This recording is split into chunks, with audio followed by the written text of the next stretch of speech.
y bienvenidos a una sesión más de Aprende en Casa. Esperamos que sea de mucho provecho para su aprendizaje durante esta contingencia.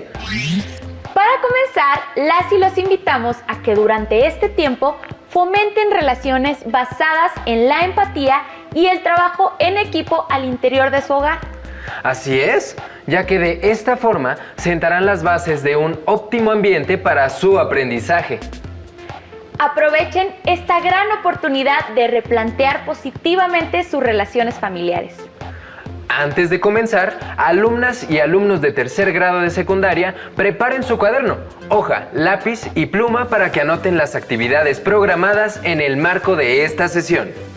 Recuerden que deberán integrarlas a su carpeta de experiencias para que puedan retomar los temas con mayor facilidad cuando regresen a su aula. Como han visto en otros programas, gracias al lenguaje podemos vivir en sociedad, tal y como lo hacemos, además de interactuar con otras personas y resolver los problemas comunes. A partir de esta idea, para esta sesión se plantea que puedan reconocer la importancia del lenguaje para intervenir de forma analítica y responsable ante los problemas que afectan a su comunidad. Para que profundicen en ello, reconocerán por qué es importante recabar antecedentes sobre los problemas de su comunidad, a fin de que puedan participar activamente en su solución. Pero antes, conviene que reflexionen sobre por qué la comunicación es la gran herramienta humana que permite resolver problemas y cuáles son los elementos que permiten lograr la comunicación. Para lo cual, las y los invitamos a que vean el siguiente video titulado ¿Qué es la comunicación? Tomen nota de las ideas que consideren más relevantes.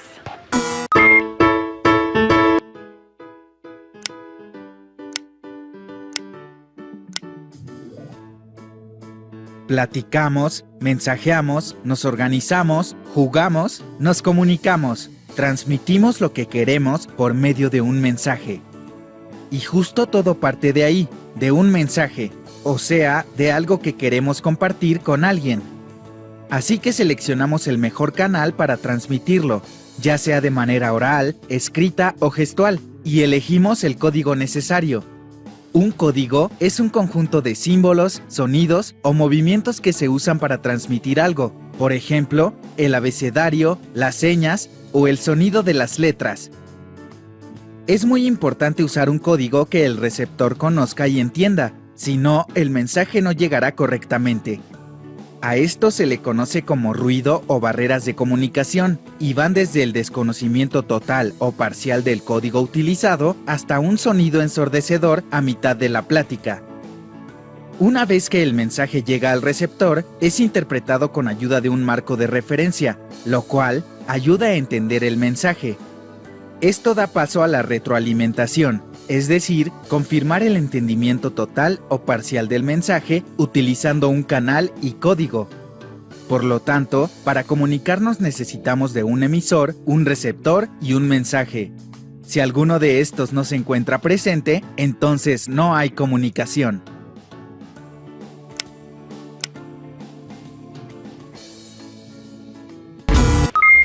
¡Qué curioso! La lengua nos puede generar problemas.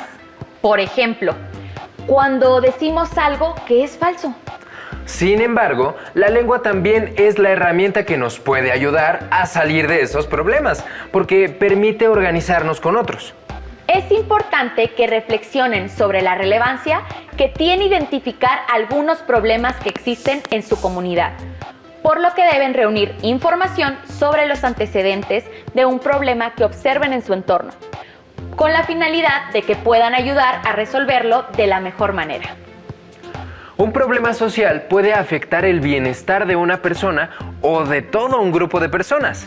El recabar información sobre dicho problema les permitirá conocer más sobre él y darle solución. A continuación, a través de un video, conocerán una problemática que se presentó en una localidad de la Ciudad de México y verán algunas soluciones que un grupo de estudiantes de una universidad brindaron a su población. Les recomendamos tomar notas de la información que ofrece el video, pues les serán de utilidad para que puedan contestar las preguntas que les plantearemos más adelante. Al celebrarse en 2007 20 años de la declaración de Xochimilco como Patrimonio de la Humanidad, el representante de la UNESCO en México comentó que Xochimilco es un patrimonio excepcional. Sin embargo, esta declaración no ha bastado para detener el constante deterioro ambiental de la zona. Hace poco, un grupo de jóvenes decidió colaborar en la solución de un problema de su comunidad, por lo que emprendió diversas acciones para la recuperación de Xochimilco. Hola, ¿cómo están? Hoy revisaremos cuáles son los primeros pasos para identificar un problema en la escuela o en la comunidad y qué debemos tomar en cuenta para elaborar un plan de acción. Además, conoceremos la propuesta de un grupo de jóvenes que se organizaron con el fin de mejorar su entorno.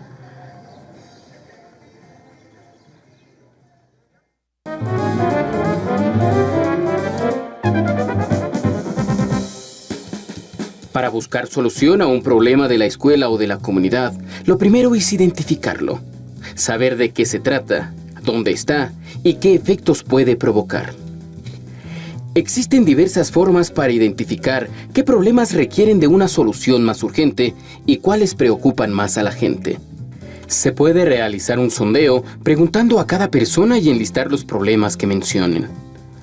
Después de identificar los problemas, todos los involucrados deberán discutir y negociar acuerdos para elegir el problema que quieren atender en primer lugar y definir las formas de solución. Algunas modalidades para decidir cuál es el problema que se atenderá primero pueden ser: el consenso, la votación, ya sea secreta o a mano alzada, y en último caso, el sorteo. En una situación compartida por los miembros de la comunidad, lo que sigue es ponerse de acuerdo en qué y cómo se llegará a la solución. Cuando está identificado y seleccionado el problema, el siguiente paso es recabar información para ayudarnos a comprender su origen y diseñar su plan de acción. Para realizar esta fase existen diversas maneras.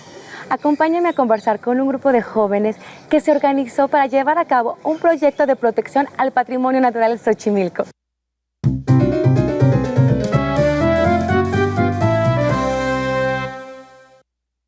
Estoy con Erika García, representante de Proyecto Sustentable, cuya labor fue reconocida con el Premio Nacional a Proyectos Juveniles 2008. Hola. Hola, gracias por tu invitación. ¿Quiénes participan en Proyecto Sustentable? Bueno, Proyecto Sustentable somos un grupo de jóvenes, la mayoría somos egresados de la UAM Xochimilco, tenemos entre 20 y 26 años de edad. Este proyecto surgió a partir de enero del año pasado y bueno, afortunadamente ha tenido mucho éxito y hemos tenido más miembros de diferentes instituciones como han sido la UNAM, la UAM y también tenemos miembros de secundarias y otras organizaciones no gubernamentales que se encargan al cuidado del medio ambiente. ¿Por qué eligieron crear un proyecto para cuidar el ambiente en Xochimilco y no otro como el cuidado de la salud o la educación, por ejemplo? Bueno, como tú sabes, México es una de las ciudades, bueno, la Ciudad de México es de las más contaminadas, entonces decidimos hacer algo en cuestión ambiental. Cada vez se notan más los impactos que ha tenido el cambio climático, la contaminación del agua, la deforestación, entonces decidimos enfocarnos a hacer un proyecto para jóvenes. Escogimos Xochimilco porque es considerado Patrimonio Cultural de la Humanidad y bueno, desgraciadamente tiene 2 amonestaciones por parte de la UNESCO debido a la contaminación que tienen sus canales. Fue una de las razones por las cuales decidimos enfocarnos a este lugar. ¿Cómo reunieron la información que necesitaban? Bueno, fueron por medio de diferentes, fue de primera mano, que fueron entrevistas a la gente de aquí de Xochimilco, platicamos con ellos cuáles era lo que más le preocupaba de su comunidad y bueno, nos dijeron que era la cuestión de la basura, entonces decidimos enfocarnos a la cuestión de la basura. Cada lunes sacan 9 toneladas de PET aproximadamente, nos comentaba en la delegación, entonces es uno de los principales problemas que tienen aquí. También fuimos a hacer entrevistas a otros lugares con expertos que se dedican a la cuestión ambiental en Xochimilco, fuimos a bibliotecas, hemerotecas para conocer más sobre esto. ¿Y a quién acudieron? Bueno, vimos que el Instituto Mexicano de la Juventud lanzó una convocatoria a proyectos juveniles. El objetivo de esta convocatoria era que los jóvenes entre 12 y 29 años participaran. Vimos que había la convocatoria tenía una de las ramas que era medio ambiente, entonces decidimos participar en esa y afortunadamente resultamos ganadores. Después acudimos como segunda instancia a la delegación Xochimilco en cuestión de medio ambiente para que nos apoyara, porque pues obviamente el presupuesto que nos dio el instituto no alcanzaba para todas las actividades que queríamos llevar a cabo. acudimos a la UAM Xochimilco en cuestión de docentes para que nos hicieran favor de asesorarnos más y apoyarnos en estas etapas.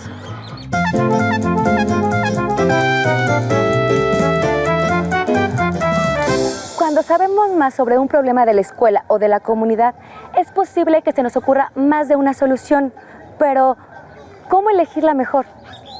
¿Cómo nos organizamos para participar en la solución del problema que deseamos resolver? ¿A quién podemos solicitarle apoyo?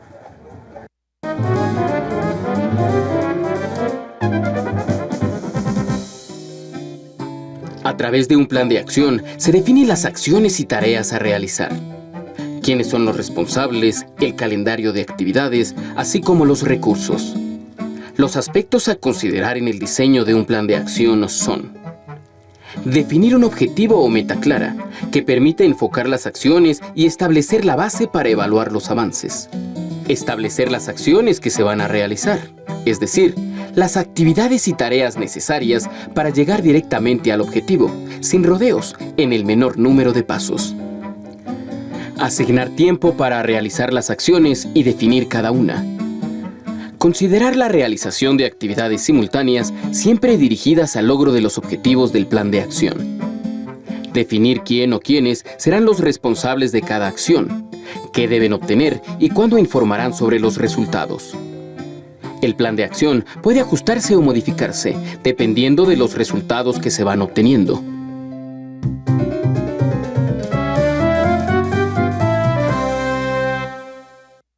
Erika, ¿cómo decidieron qué hacer?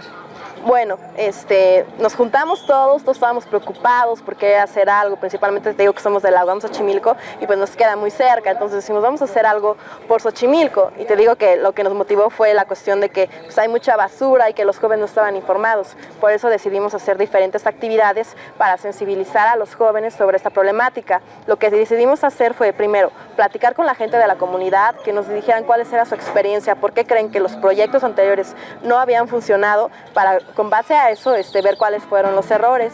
Después hicimos pláticas en secundarias y preparatorias de Xochimilco para informarles a los jóvenes la problemática que estábamos llevando a cabo y bueno, y ellos que son los que viven aquí, pues que nos platicaran más sobre esto. Después decidimos hacer una reforestación con árboles nativos de aquí de Xochimilco y decirle a la gente cuál es la importancia de solamente sembrar esos árboles, porque si metemos otra especie puede haber plagas o otro tipo de enfermedades.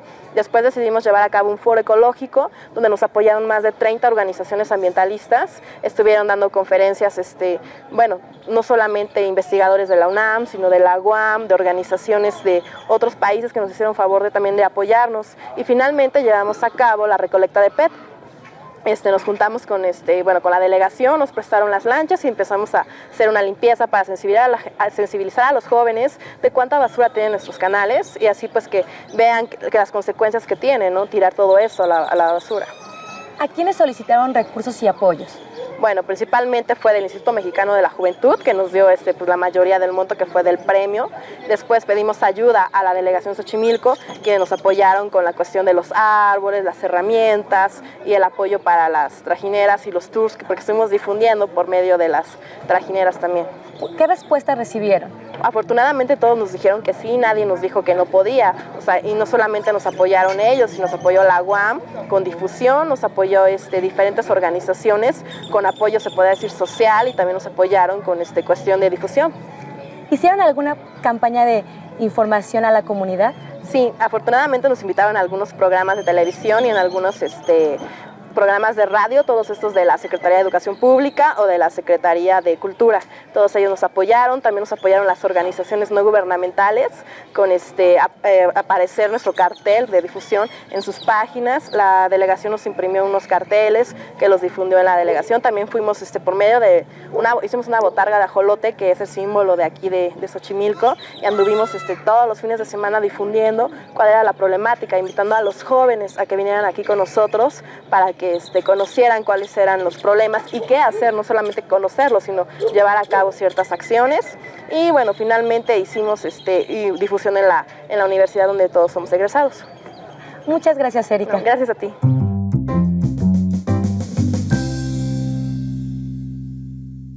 Para proponer la solución a un problema hay que organizarse muy bien. La experiencia de Proyecto Sustentable es un ejemplo real de la capacidad que tenemos los jóvenes de participar en el mejoramiento de nuestro entorno. Vale la pena, ¿no lo creen? Nuestra participación cuenta, no lo olviden.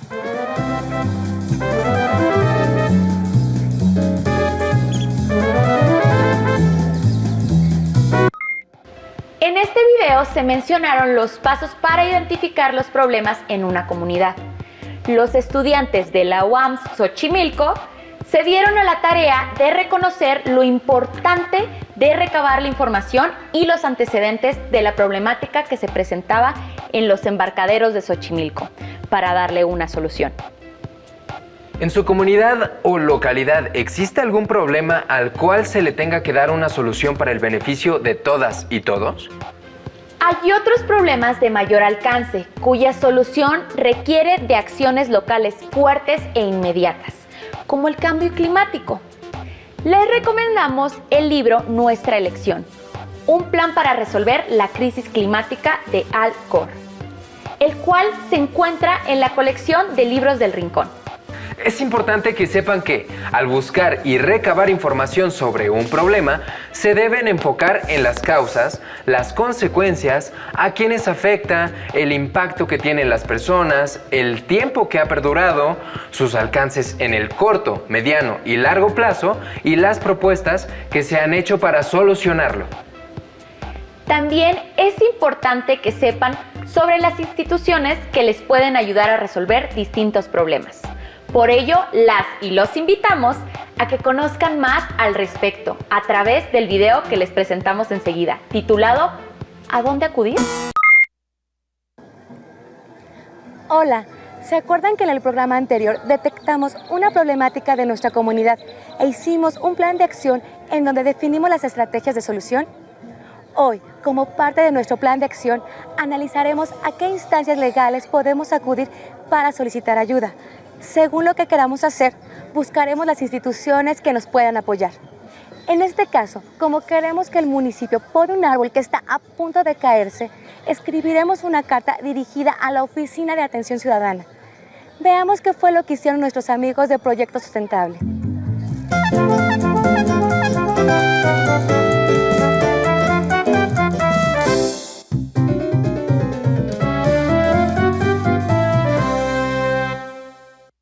Para las actividades de recuperación ambiental en Xochimilco, ¿qué tipo de apoyo solicitaron y a quién se los pidieron?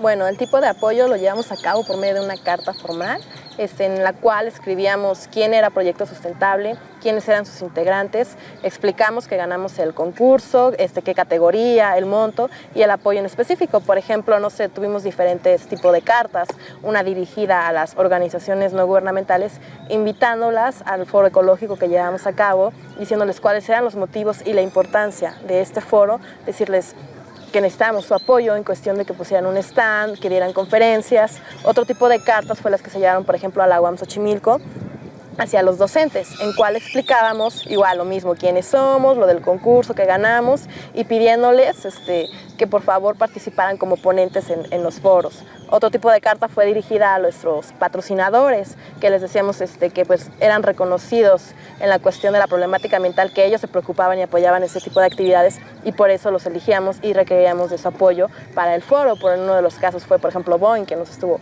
apoyando. Otro de los tipos de cartas que también hicimos fue, por ejemplo, la Dirección de Medio Ambiente, a la cual le pedíamos el apoyo en cuestión de las herramientas, los árboles, pero todo esto siempre ha sido con un lenguaje muy formal, escribiendo principalmente, como te decía, quiénes somos, qué es lo que queremos, por qué pedimos este apoyo y a qué nos comprometemos nosotros al recibir este apoyo, porque no nada más es de que ellos nos den, sino nosotros también comprometernos a llevar a cabo el proyecto adecuadamente. ¿Cómo decidieron a dónde acudir?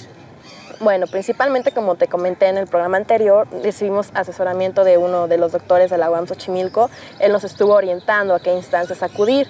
También igualmente yo ya tengo más de 6 años involucrada en el tema ambiental, conozco a muchas organizaciones, platicaba con los líderes de cada organización y les preguntaba cómo podemos llevar a cabo mejor este proyecto. Ellos me recomendaban con otras organizaciones y así fuimos como escogiendo quiénes eran los más ideales para la cuestión de la basura, que fue el enfoque principal de este proyecto.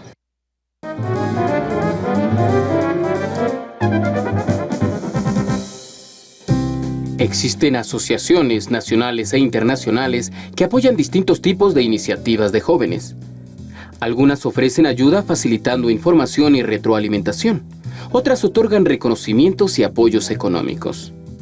Por ejemplo, a nivel internacional existe una asociación llamada Global Youth Action Network, que es una alianza de organizaciones dirigidas por jóvenes que trabajan juntos para mejorar el mundo.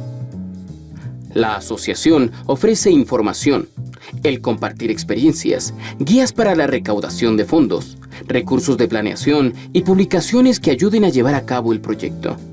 También otorga un premio al mejor proyecto de acción juvenil que haya creado un impacto positivo en su comunidad. Podemos también acudir a diferentes organizaciones nacionales e internacionales como la Comisión de Derechos Humanos o la UNESCO, que promueven y dan apoyos a diversas actividades de jóvenes.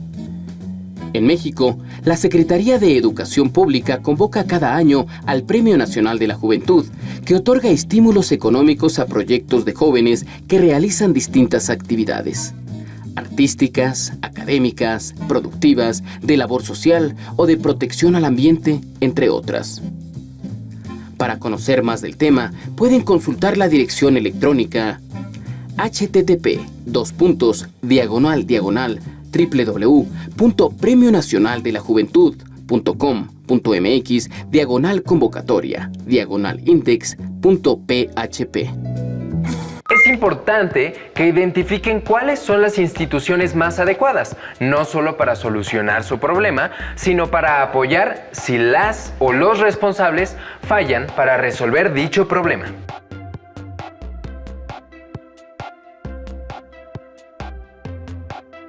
Después de conocer sobre la importancia que tiene recabar información y sobre los antecedentes de un problema para resolverlo, las y los invitamos a que escriban un comentario sobre las dos problemáticas que conocieron a través de los videos que les presentamos.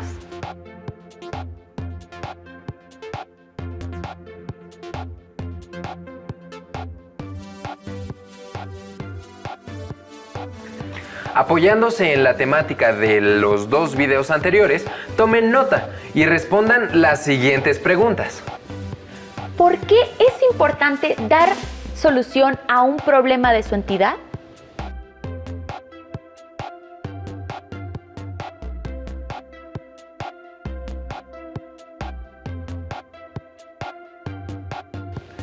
¿Qué pueden hacer para identificar una problemática que afecte a las personas que viven en su localidad?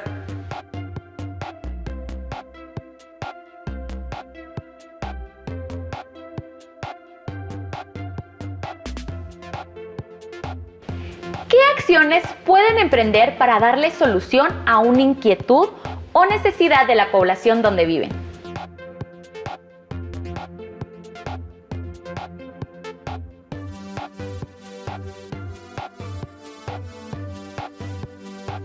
¿Qué y cómo creen que se pueda resolver un asunto de interés que se presente en la comunidad?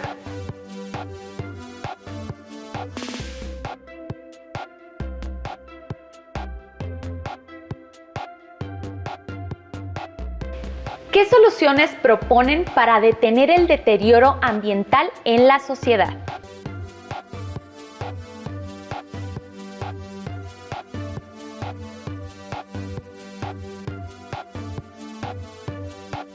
Esperamos que con lo que aprendieron en esta sesión reflexionen sobre la importancia de reconocer y recabar información en torno a los antecedentes de un problema para resolverlo.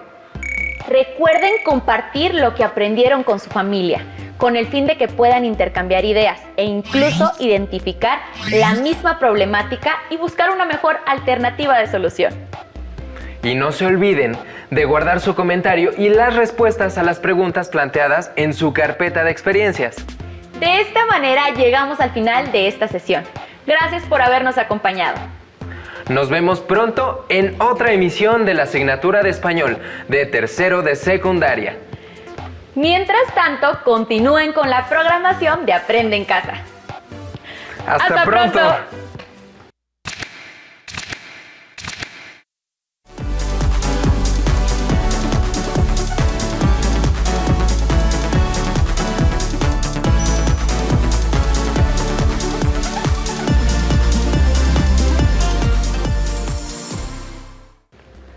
Bienvenidas y bienvenidos estudiantes de tercer grado de secundaria. Es un gusto que nos acompañen en esta sesión de Aprende en Casa, una iniciativa de la Secretaría de Educación Pública para que continúen con su aprendizaje en esta pausa escolar.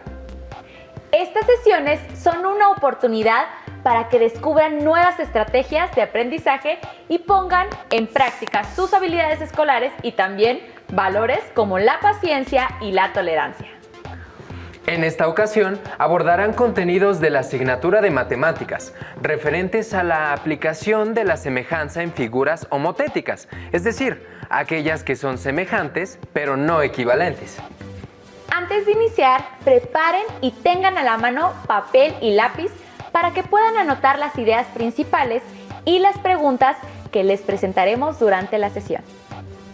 Recuerden que al final de esta sesión deberán integrarlas a su carpeta de experiencias y posteriormente presentarlas a su docente, compañeras y compañeros cuando regresen a sus clases presenciales. Si están listas y listos, comencemos.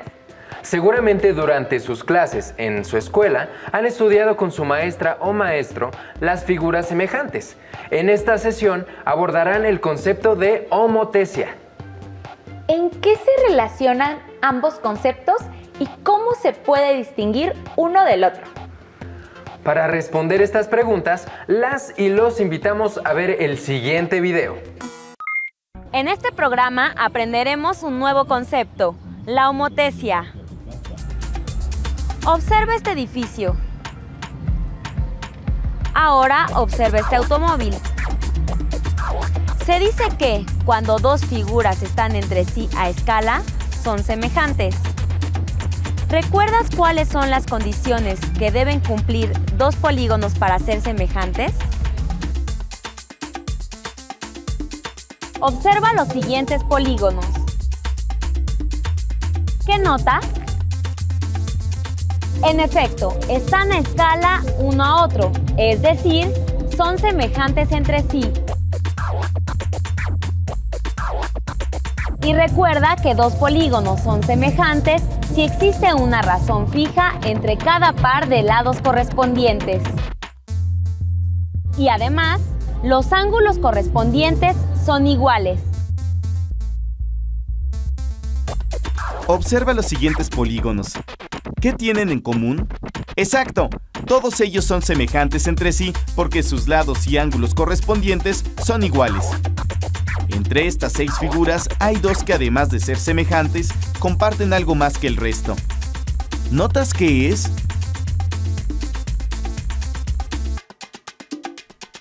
Observa cómo son estos lados. ¿Y estos? ¿Crees que suceda lo mismo con esta pareja? ¿Y con esta otra? Exacto. Todos los lados correspondientes son paralelos. Estos polígonos son homotéticos, pues, además de ser semejantes, sus lados correspondientes son paralelos.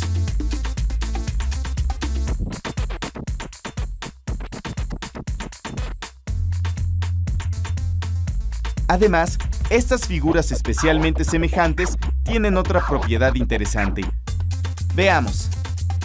Si trazamos cada una de las rectas que pasan por los vértices correspondientes, tenemos que estas concurren en un punto llamado centro de homotesia.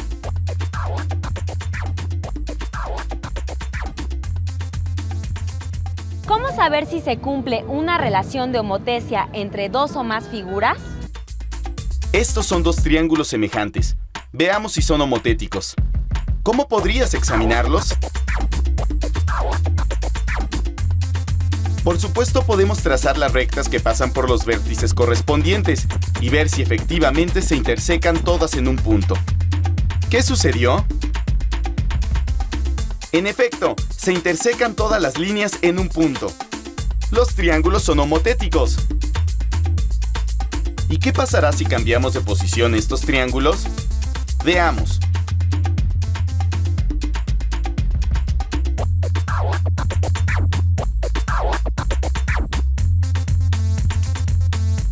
Los triángulos, a pesar de ser iguales a los del ejemplo anterior, no son homotéticos, pues al trazar las rectas que pasan por los vértices, estas no se intersecan en un mismo punto. Además, los lados correspondientes no son paralelos. Ya entendimos en qué casos dos polígonos son homotéticos. Pero, ¿cómo construirlos? Ahora veamos cómo, a partir de un polígono cualquiera, se puede trazar otro polígono homotético a este.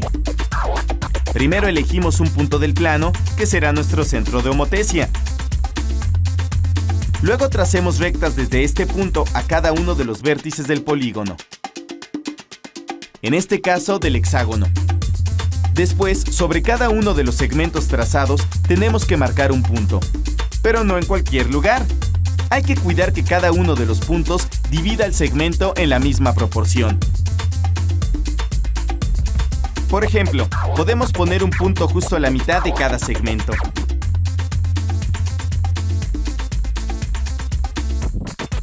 En este caso, el polígono homotético queda así.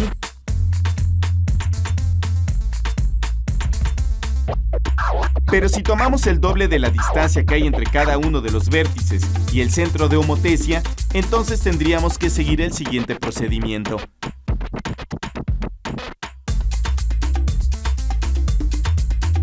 Trazamos los puntos, los unimos en el orden correspondiente, entonces el nuevo hexágono queda así.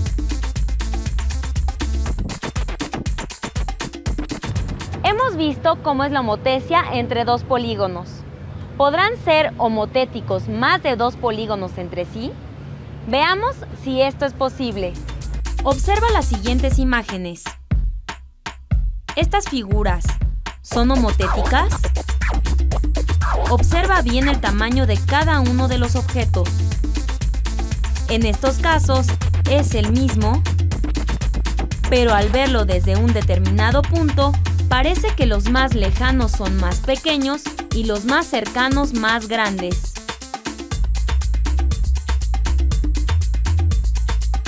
¿Podríamos encontrar homotesia en estos casos? ¿En dónde está el centro de homotesia en cada una de las imágenes? Unamos puntos correspondientes de cada imagen y veamos en dónde concurren. Una manera de generar cascadas de objetos semejantes a uno dado es el dibujo en perspectiva. En él se utiliza el llamado punto de fuga o centro de homotesia y la división de segmentos en partes proporcionales. Así, se pueden generar muchas figuras semejantes a la original. ¿Te recuerda algo? ¡Exacto!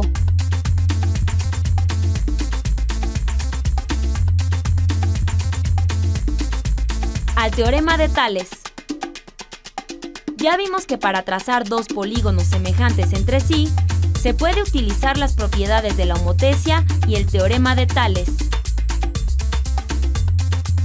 Dibuja en tu cuaderno una figura y luego intenta reducirla a la mitad, luego un cuarto y después aumentarla al triple.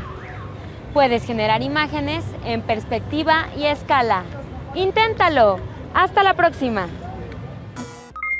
Como pudieron ver, la homotesia es una transformación geométrica que, a partir de un punto fijo, multiplica sus distancias.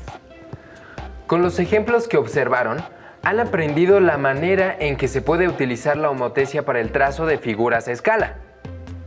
Ahora es momento de que vean cómo aplicar la homotesia para obtener las medidas de los lados de distintas figuras. Las y los invitamos a aprenderlo en el siguiente video titulado Aplicación de la semejanza en figuras homotéticas, ejercicio 1. De un triángulo ABC, desde un punto que es el centro de homotesia, se genera el triángulo DEF. La razón de los segmentos formados por el centro de homotesia a cada uno de los puntos transformados en las rectas es igual a 1/3 y el lado DC igual a 4. Con toda esta información se debe encontrar el valor del lado EF. Para resolver este problema se aprecia que la forma entre los triángulos ABC y DEF es la misma. Solamente tienen diferente tamaño. También se puede ver que existen lados aparentemente paralelos entre sí. Si se llegara a probar que son líneas paralelas, entonces los ángulos interiores entre los triángulos serían iguales. Por lo tanto, utilizando el criterio de tener mínimo 2 ángulos interiores en los 2 triángulos, serían triángulos semejantes. Por otra parte, al trabajar en una homotesia, se puede utilizar la razón que existe entre los segmentos de cada uno de sus lados. Así que trabajando con un par de líneas rectas, por ejemplo, la recta que tiene los segmentos OB y OE, y la recta con segmentos OC y OF, por la homotesia se sabe que están a razón 1/3. En cualquier figura de este tipo, se puede prolongar su base y pasar una línea paralela por la intersección de las 2 rectas. Utilizando el teorema de Tales inverso, si los segmentos de 2 rectas se encuentran en la misma proporción entre 2 líneas paralelas, entonces, al unir los puntos que generan los segmentos en cada una de las rectas, se tendrá otra línea paralela en la base de esta figura. Con esto se tendrán ángulos iguales entre líneas paralelas. Por ejemplo, el ángulo formado en el vértice E es igual al ángulo formado en el vértice B.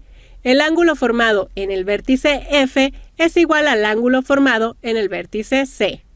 Como el ángulo que se encuentra en el vértice O es el mismo, tanto para el triángulo OBC como para el triángulo OEF, entonces estos triángulos son semejantes por tener sus 3 ángulos interiores iguales. Al sacar la proporción entre los lados de los triángulos, se observa que tienen la misma razón 1/3.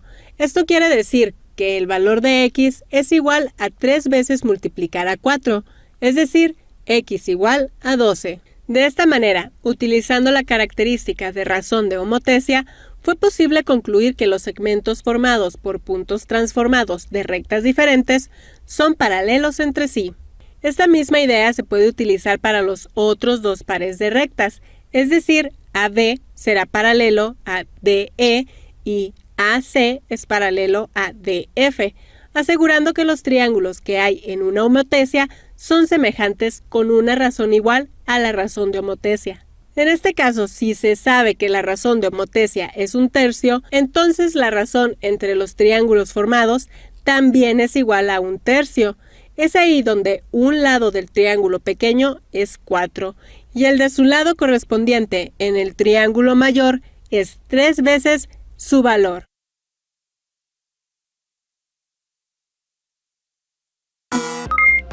¿Les pareció claro el ejemplo que acaban de ver?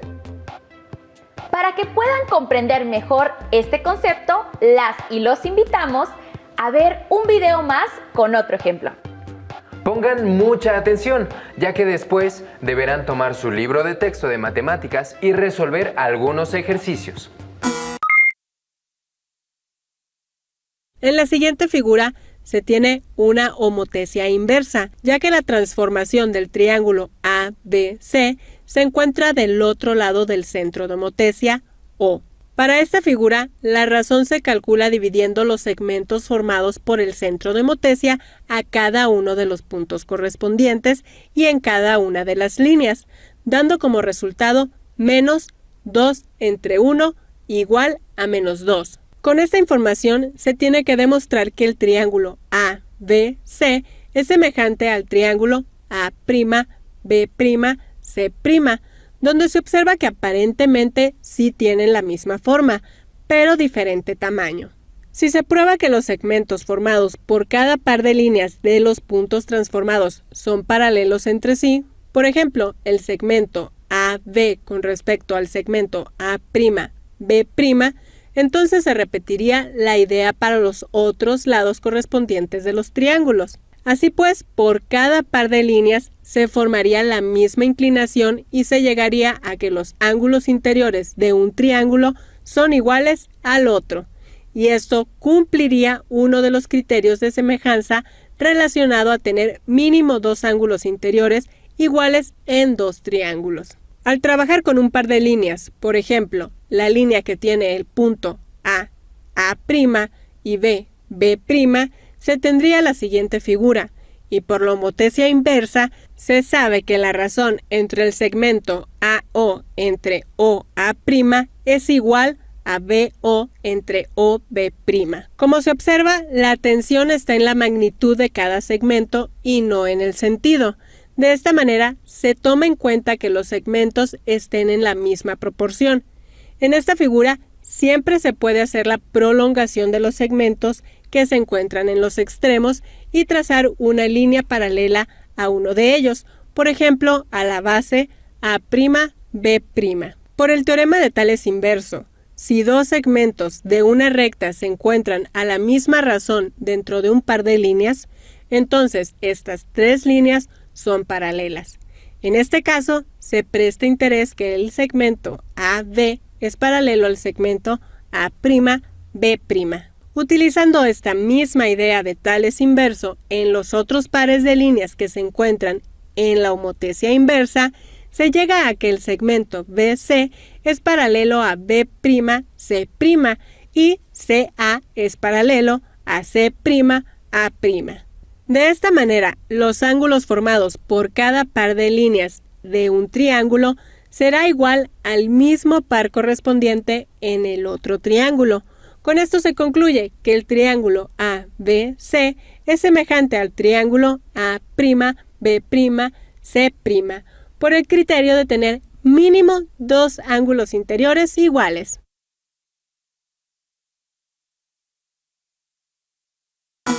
Los ejemplos que acaban de ver les ayudarán a comprender el concepto de homotesia.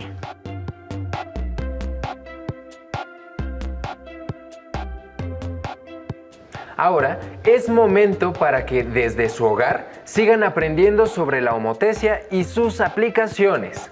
Y para ello les dejamos el siguiente ejercicio. Construyan un triángulo ABC de las medidas que deseen utilizando una regla y un compás. Luego construyan un triángulo semejante que sea 3 veces mayor.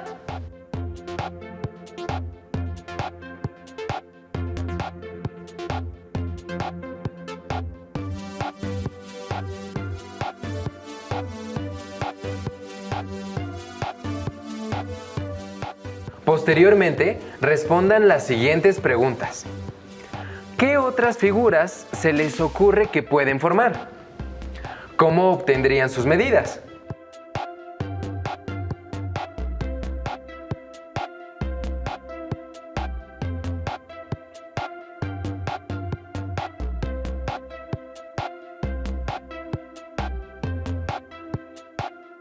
Recuerden anotar sus procedimientos y sus respuestas a las preguntas planteadas, así como incluir toda esta información en su carpeta de experiencias para que puedan compartirla con su maestra o maestro cuando regresen a clases después de la pausa escolar.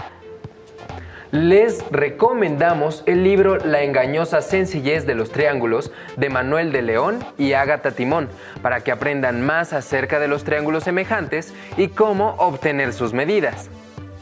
Bueno, ha sido todo. Esperemos que esta sesión les haya sido de utilidad para aprender nuevos conceptos o reforzar los que han aprendido en la escuela. Recuerden que deben seguir las recomendaciones de salud, entre ellas quedarse en casa, lavarse continuamente las manos, alimentarse sanamente y tomar suficientes líquidos. Además, es importante que durante el tiempo que permanezcan en su hogar pongan en práctica valores como la solidaridad, la paciencia y la empatía con las personas que les rodean.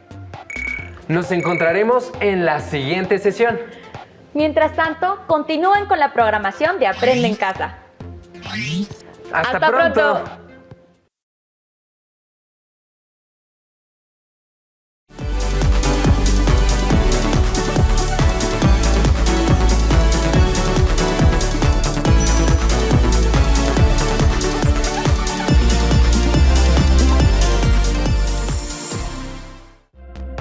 ¿Alguna vez se han preguntado qué significa vivir en un país libre y soberano? Pues eso es algo que analizarán en esta sesión. Por lo pronto, sean bienvenidas y bienvenidos a la programación de Aprende en Casa. Recuerden que esta es una propuesta diferente y entretenida para que desde su hogar ustedes puedan acercarse a los contenidos de las asignaturas y áreas que cursan, en este caso, de tercer grado de secundaria. Dichos contenidos serán de mucha ayuda para su desarrollo personal y social. Pronto verán que estarán fortalecidas y fortalecidos y con nuevos conocimientos en favor de la vida, la sana convivencia y el ejercicio de sus derechos. No olviden tener a la mano lápiz o pluma y hojas de papel o su cuaderno, así como su carpeta de experiencias para que no pierdan detalle de la información. En esta sesión revisarán un tema de interés para todas y todos. Este es el Estado de Derecho, característica propia de vivir con un gobierno elegido democráticamente por las ciudadanas y los ciudadanos. Y para comenzar, les proponemos reflexionar en torno a las siguientes preguntas. ¿Viven en un país soberano y libre? ¿Qué piensan? ¿Qué les parece si las y los invitamos a ver el siguiente video, titulado La Organización del Estado Mexicano? Volvemos en unos minutos. El Estado es un término jurídico y político que representa a una sociedad con leyes y autoridades públicas válidas para todas las partes que lo conforman: la población, el territorio y el gobierno. En México se calcula que habitan cerca de 108 millones de personas. Estas personas habitan en 31 estados y un distrito federal, y se rigen por un gobierno democrático.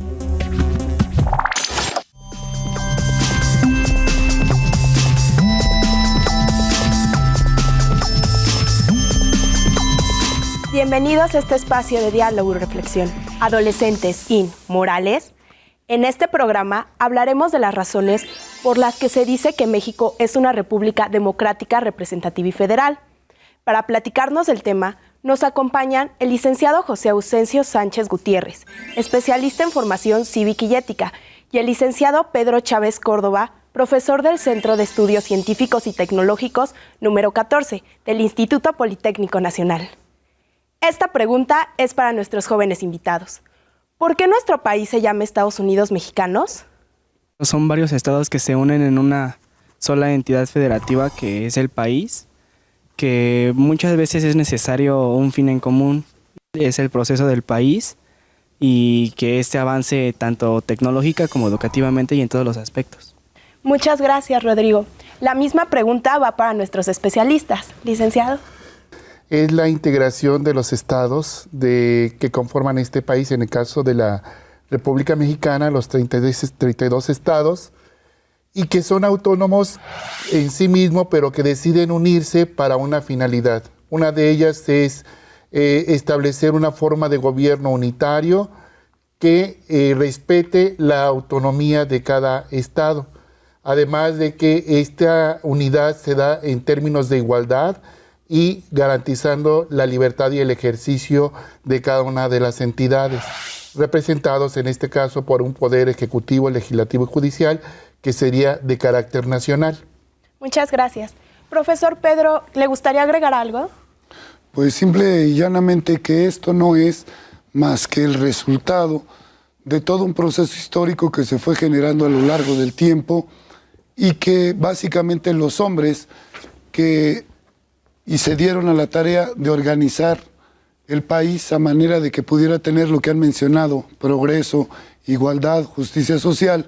De esa manera lo hacen a través de plasmarlo en leyes, que son las que nos rigen actualmente, y que esa ley es la Constitución es la que ha dado como nombre básico el que nuestro país se llame Estados Unidos Mexicanos. Muchas gracias.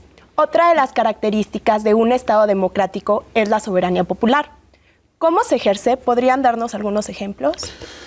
En el caso de México, la soberanía popular se entiende como el derecho del pueblo a elegir sus gobernantes. Podríamos decir que a través de distintos mecanismos de participación ciudadana es como se va conformando el gobierno mexicano o el Estado mexicano. Dentro de estas formas de participación ciudadana vendría siendo una de ellas las elecciones, que es una de las maneras como está garantizando la Constitución mexicana la participación del ciudadano. Pero no solamente es una forma de participación ciudadana. El hecho de que los ciudadanos, nosotros, todos los que formamos parte de este país, seamos ciudadanos, tenemos la soberanía para decidir no solamente en torno a lo político, sino también en torno a otro tipo de situaciones. Por eso se habla de la soberanía popular, que nosotros tenemos el derecho de decidir y delegamos nuestro derecho a una autoridad, a un presidente, a un poder judicial, a un poder legislativo, que son los que van a gobernar con nuestro consentimiento. Y en el momento que nosotros consideremos que ellos no están haciendo el papel para el cual nosotros los nombramos, podemos a través de algunos mecanismos pedir que los cambien o convocar a elecciones para poder sustituirlos. Esto es lo que se establecería en un gobierno federal. Profesor, ¿usted qué opina? La ley también concede que organizaciones que tienen que ver con profesionales, algún otro tipo de colegios, por ejemplo, de profesionales, algunas agrupaciones políticas, marquen determinado tipo de pautas para hacerlas llegar a los representantes, para que ellos se guíen por esas propuestas, para que posteriormente las hagan llegar a la mayoría de la gente, porque lo que se busca es el bienestar del país, que haya igualdad, lo que se ha mencionado anteriormente. Gracias. Esta pregunta es para los chavos. ¿Este poder de decisión que tenemos como pueblo, realmente creen que lo ejercemos? Bueno, yo pienso que realmente nosotros no nos comprometemos a lo que sería decidir quién nos va a gobernar y qué es lo que realmente queremos para nosotros. Muchas veces criticamos y no nos parece la forma de cómo nos gobiernan, pero tampoco ponemos de nuestra parte para que funcionemos mejor como país. Pues vivimos en un país soberano y libre en el que todos tenemos la decisión de elegir quién nos va a representar, siempre y cuando sea por medio de un sistema justo y limpio, ¿no? Como los que organiza el IFE. Entonces, creo que si el IFE nos da la opción de participar libremente, pues que tomemos esa decisión y ese carácter de elegir quién va a ser nuestro representante. El pueblo tiene en su poder la decisión de elegir a su gobernante por medio del voto, pero en ocasiones, como vamos igual a votar, se habla mucho en los medios de comunicación de que a veces hay fraudes y todo este tipo de cosas.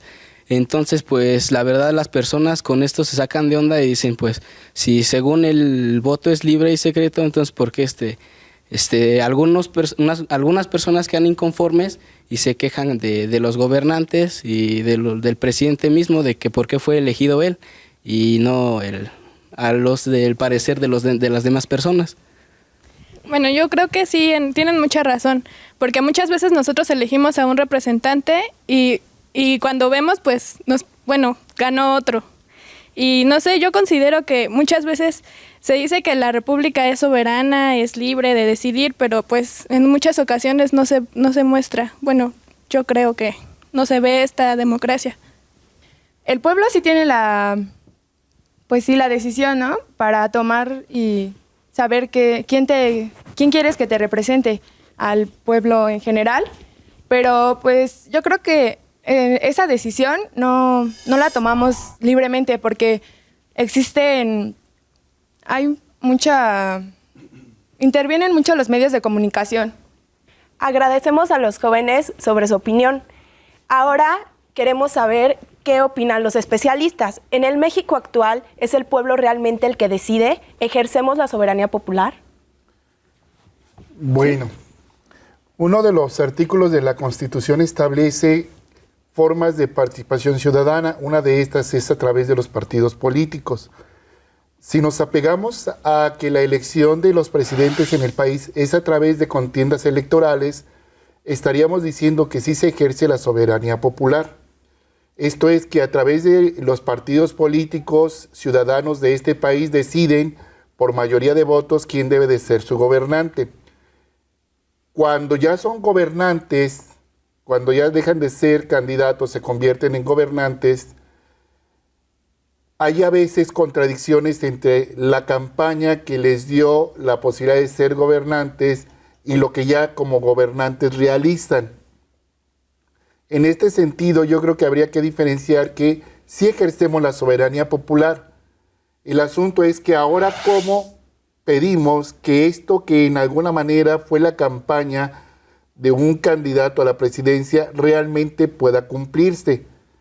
Ahí tenemos también mecanismos que nos permiten establecer lo que llaman la rendición de cuentas. Si algún gobernante nos dice que iba a mejorar, pongo el caso de las escuelas, la educación en el país, y vemos que la educación en el país no ha mejorado durante sus periodos de gobierno, entonces como ciudadanos estamos con la obligación de pedir la rendición de cuentas, de por qué no se ha hecho precisamente lo que ustedes dicen, por qué aquello que se prometió no se está cumpliendo. Si ejercemos esta soberanía de acuerdo a una constitución, pero no solamente la soberanía se da en el momento que votan los mayores de 18 años, sino también en cuanto a que como ciudadanos, como bien decía una de sus compañeras, nos sentimos comprometidos para solicitar que las personas que están gobernando este país cumplan con aquello que prometieron cuando eran candidatos. Y en este sentido hay diversos mecanismos, formas de organización, organizaciones no gubernamentales que piden a los, ya en este caso a los presidentes, que cumplan con aquello que prometieron, ¿no? Gracias. Licenciado, nos gustaría saber ahora usted qué opina sobre si ejercemos nuestro derecho. Sí se ejerce. El problema estriba en que durante mucho tiempo la forma de gobierno de este país creo que limitó muchas expectativas. Sin embargo, ahora yo creo que el rumbo se está corrigiendo en muchos sentidos. Si la democracia es darle continuidad a los procesos donde va implícita la voluntad del ciudadano, creo que ahora se han tomado otras cosas. Yo me quisiera remitir a la parte fundamental, que es la preocupación de los muchachos, que es en el sentido de que se sienten decepcionados, que no hay esas expectativas, pero creo que ahora se ha implementado un mecanismo muy particular que se llama la Ley de Transparencia. En ella, ante alguna duda que se tenga sobre el manejo que se dé a las instancias, creo que podemos ocurrir ahí y estamos en todo el derecho, porque hay las instancias para poder hacer esos reclamos, para poder exigir a quienes nos representan el que todo aquello que se prometió, que todo aquello que se está encaminando se pueda cumplir. Pero para ello yo creo que también queda una exigencia que los ciudadanos no nos hemos dado. No nos hemos preocupado por hacer un seguimiento formal de que se cumplan las cosas que se hayan prometido. Yo creo que en la democracia el compromiso debe ser siempre dualidad, de el gobernante a tratar de cumplir con lo que ha prometido y de los ciudadanos exigir que lo que se promete se cumpla. Entonces, para ello, pues tenemos que usar las instancias que están determinadas en la ley. A mí me parece que ese debía de ser el mecanismo. Muchas gracias. Agradecemos a nuestros especialistas y a nuestros jóvenes invitados y a ustedes como público por acompañarnos en este espacio. Adolescentes in Morales. Hasta el próximo programa.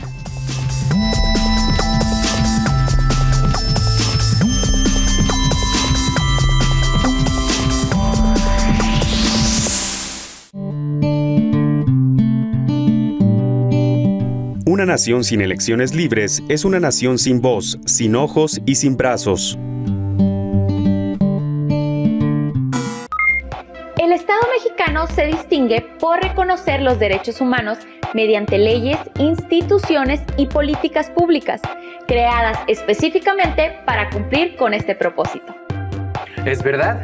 Recordemos que las principales herramientas de defensa de los derechos humanos son las decisiones que se toman con base en la Constitución Política de los Estados Unidos Mexicanos y sus leyes derivadas.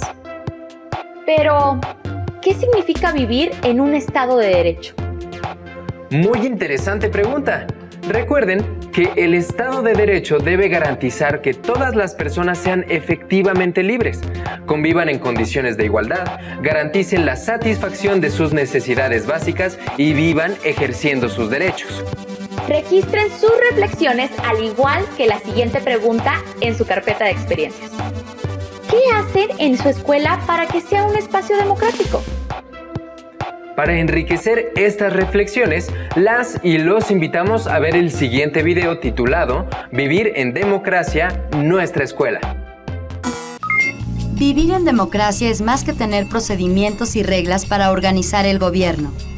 Se vuelve también una especie de lupa con la cual podemos mirar y evaluar la forma en que nos organizamos como sociedad y convivimos en distintos espacios.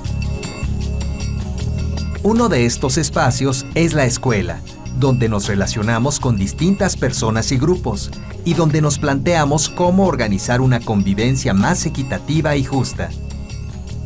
¿En su escuela existe una convivencia democrática? A mí no me gusta que jueguen fútbol en el patio porque no puedes pasar a la cooperativa, que ya te dieron un balonazo, que su escándalo todo el tiempo corriendo, el otro día me caí. Ay, no, es horrible que jueguen fútbol. Hay unos que seguimos las reglas que nos sugieren en el plantel y pues hay unos que no porque se dejan guiar por las opiniones de las demás personas. Cuando estoy en la secundaria me molesta mucho que otros chicos estén jugando en el patio porque no me permiten estar platicando o ir por algún dulce. Porque todo lo que hay en la escuela es de nosotros y todos podemos hacer uso de ella. Que en la escuela haya más actividades para colaborar más con los demás y hacer sentir bien a los demás. ¿Qué proponen para mejorar la convivencia democrática? Un sistema de convivencia entre los maestros y los alumnos y que los alumnos pongan más de su parte.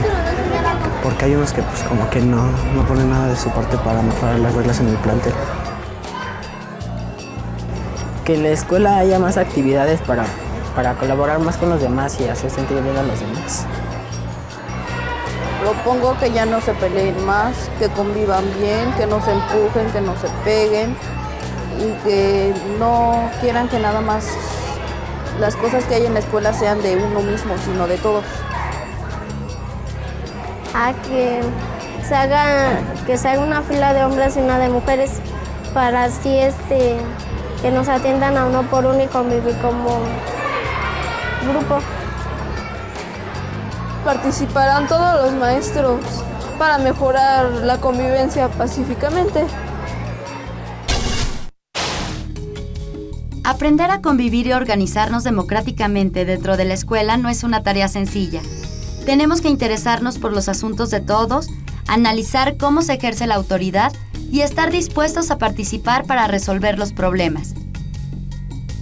Observen la forma en que conviven, se organizan y toman decisiones dentro de su escuela.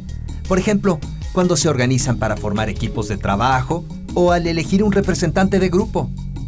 ¿Ustedes qué harían para que su escuela sea un espacio más democrático? Este programa, sin duda, les permite grandes reflexiones. Ahora, es importante que anoten sus reflexiones y respondan lo siguiente. ¿Qué sentido tiene para ustedes vivir en democracia? ¿Es importante para la convivencia? Convivir siempre implica interactuar con las demás personas, aprender, crecer y sobre todo trabajar colaborativamente para un bien común. Tomen nota de estas preguntas y respóndanlas. Para finalizar, recuerden que la soberanía de nuestro país es el derecho que tiene el pueblo para elegir cómo quiere ser gobernado.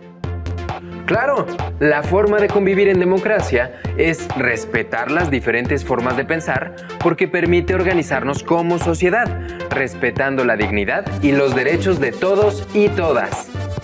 No olviden que implica también aprender a ponernos de acuerdo, tomar decisiones juntos y juntas, establecer reglas, colaborar con equidad e interactuar con las demás personas de manera incluyente. Sabemos de sus habilidades para encontrar información muy valiosa e interesante en Internet. Por ello, las y los invitamos a que amplíen sus conocimientos consultando en línea el Diccionario de Español de México, el cual aparece en sus pantallas.